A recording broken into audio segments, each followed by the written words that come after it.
And let's see, who's up first? Wyden, Feller versus Stevenson.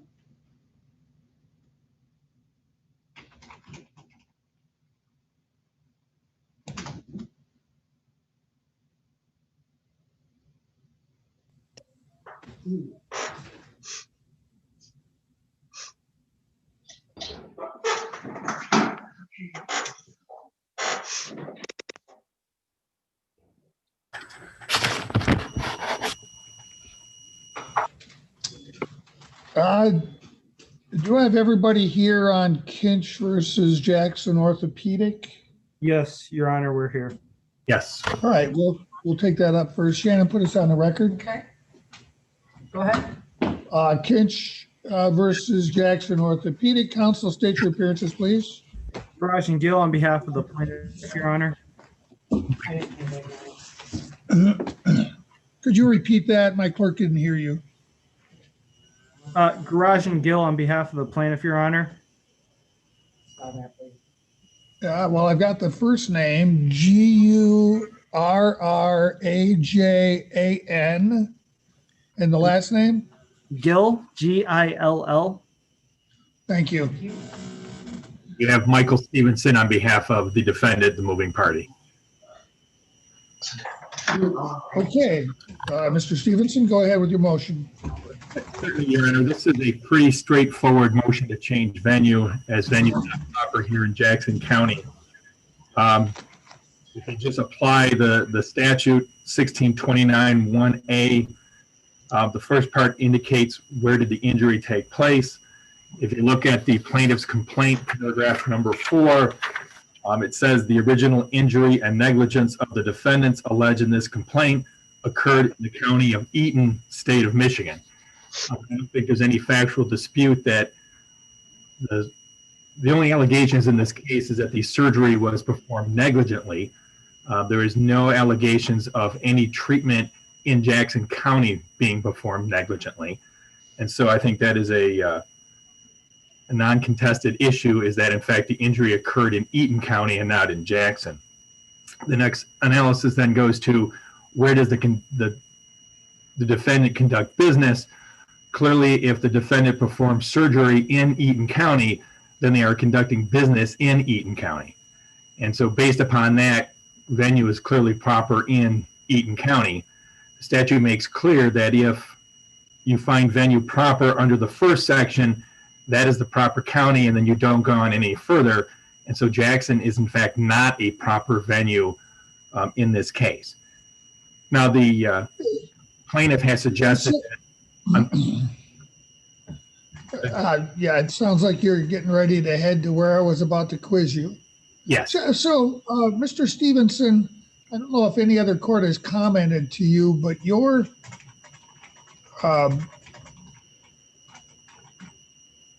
microphone quality is not the best. You might talk to your IT people and let them look into it. I'm also getting some strange feedback. I thought it was coming from you, but maybe not. Let me see if I can figure out. I'm going to selectively mute everybody. I can actually switch to a different computer if you're really having difficulty. I can hear you. It's just annoying. Hold on.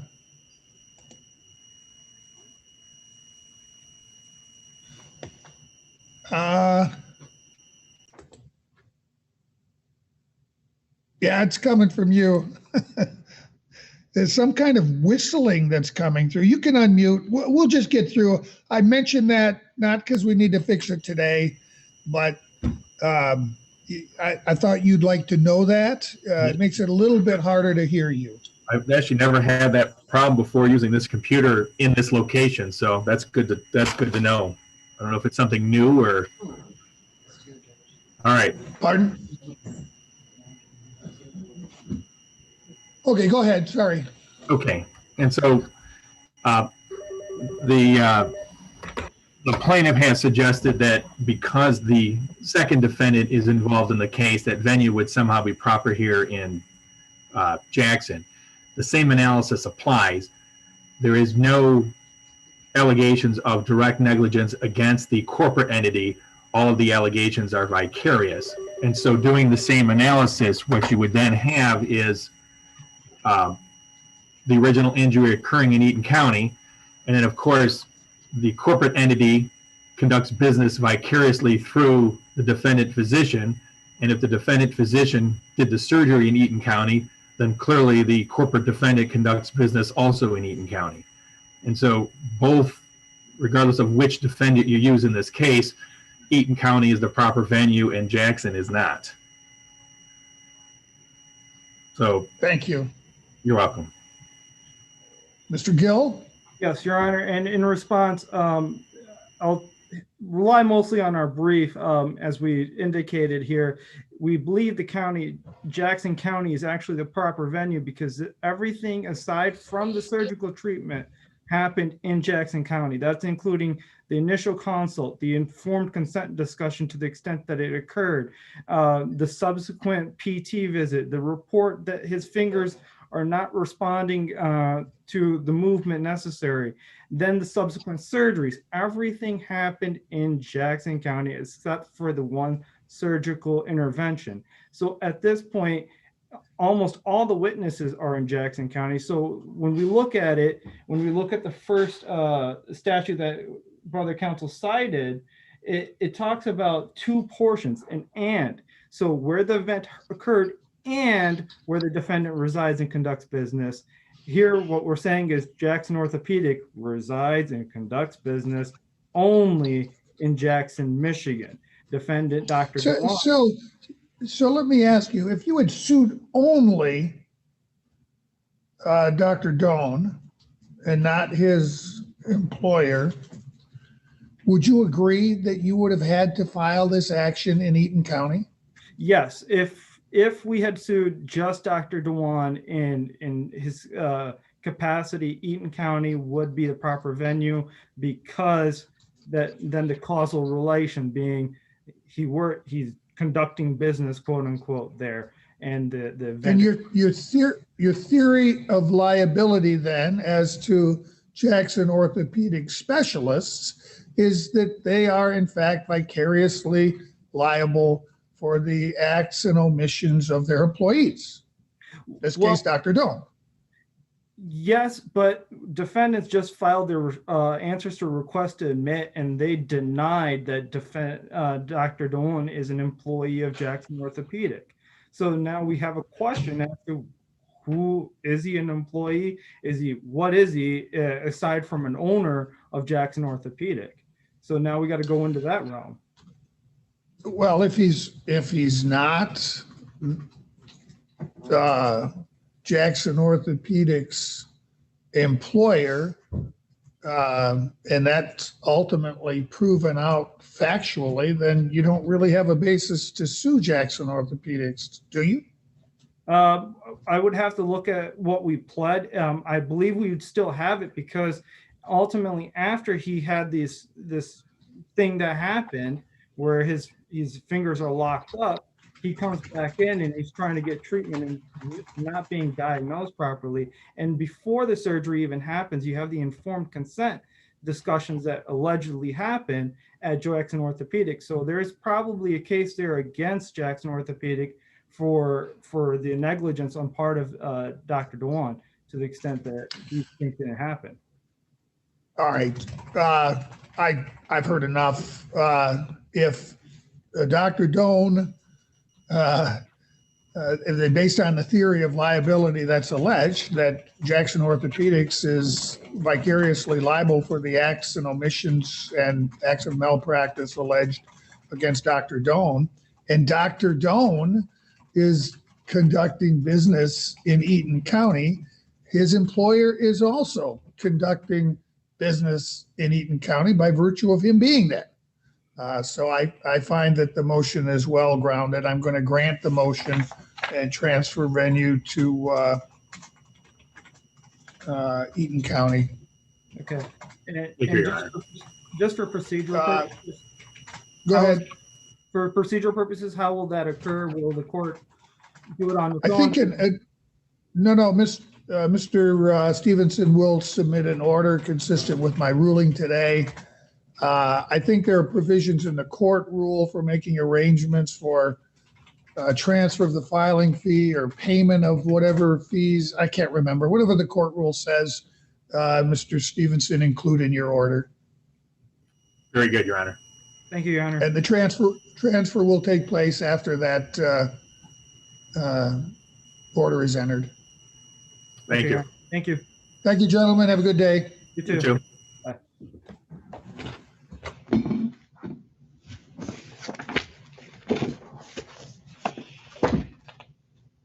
Okay, next up, Tottingham versus Mitchell.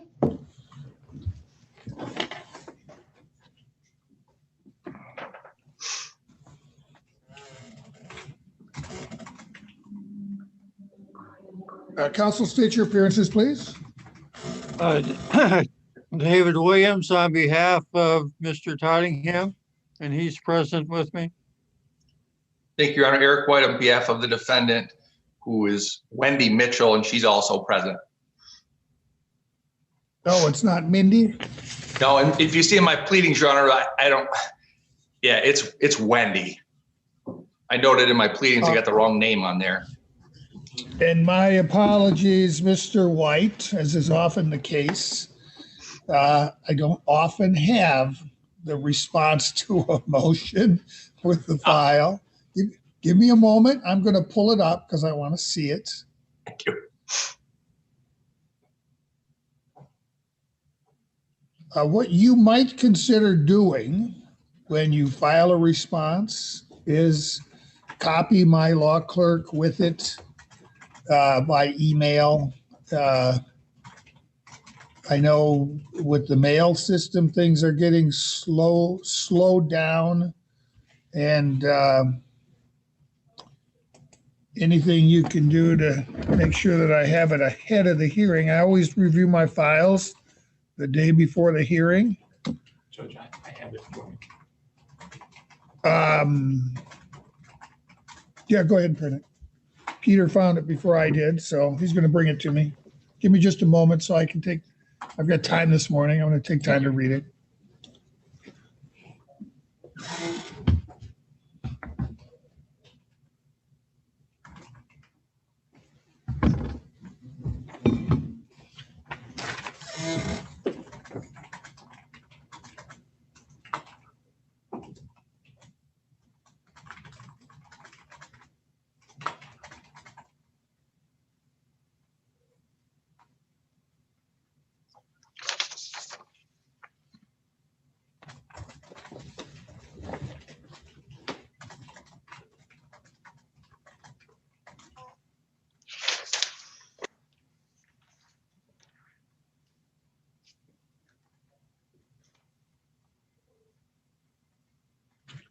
All right, thank you. I have had a chance to read it. Go ahead, Mr. Williams. I'm assuming you've seen the response.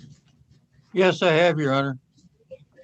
And in light of the response, do you still intend to move forward with your motion today?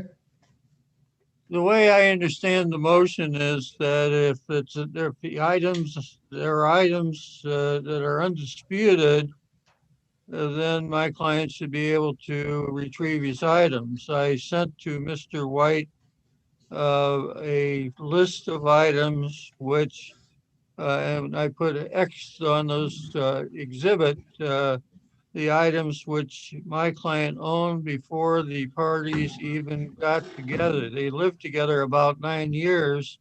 And then as to the rest of the items, if they're disputed, then I guess we'll have to go through a hearing on that. But I thought the first issue should be what items belong to Mr. Tottingham that are not in dispute. Secondly, Judge, if we're going to put this over for a hearing, I would like an injunction that says that, and as I understand it, Mr. White's going to make a claim that Mr. Tottingham has some things that belong to her. If that's the case, then we should have a mutual injunction that none of the items that we're alleging that are owned will be sold or disposed of by either party. Well, then that always raises the question of as to whether any of those items still exist, which is often the case. I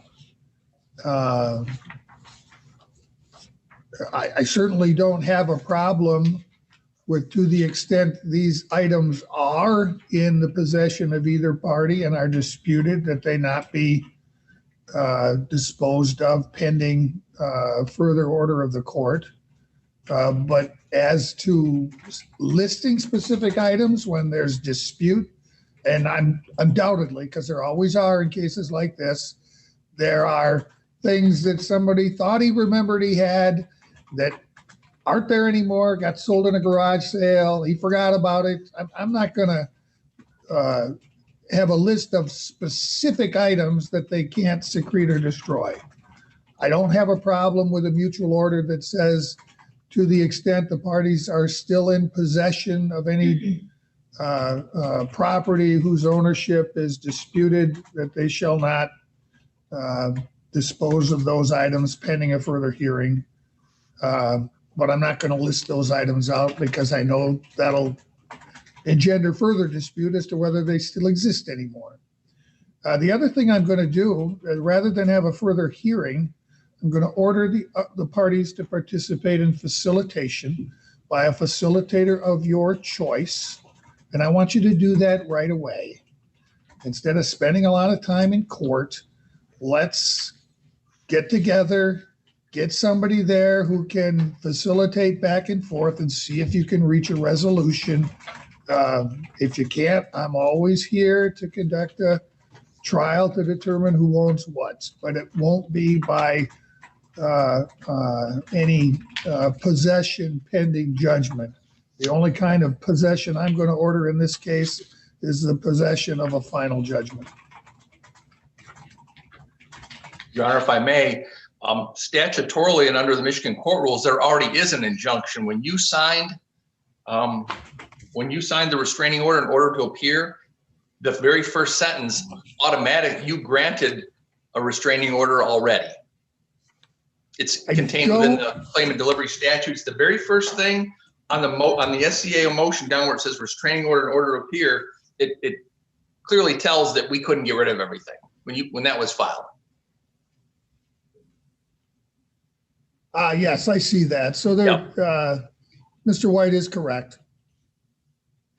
And that's statutory, Your Honor. So we have all the items. I couldn't agree more with the court. What I would plan to do is to try to get a list of undisputed items between Mr. Williams and myself, and then have some facilitation to try to work through those. I think that's an excellent idea, Your Honor. Okay.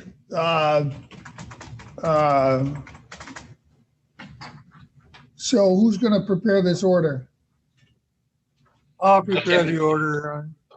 Great, thank you. Okay, very well. Thank you, gentlemen. Have a good day. Everybody stay safe. Thank you.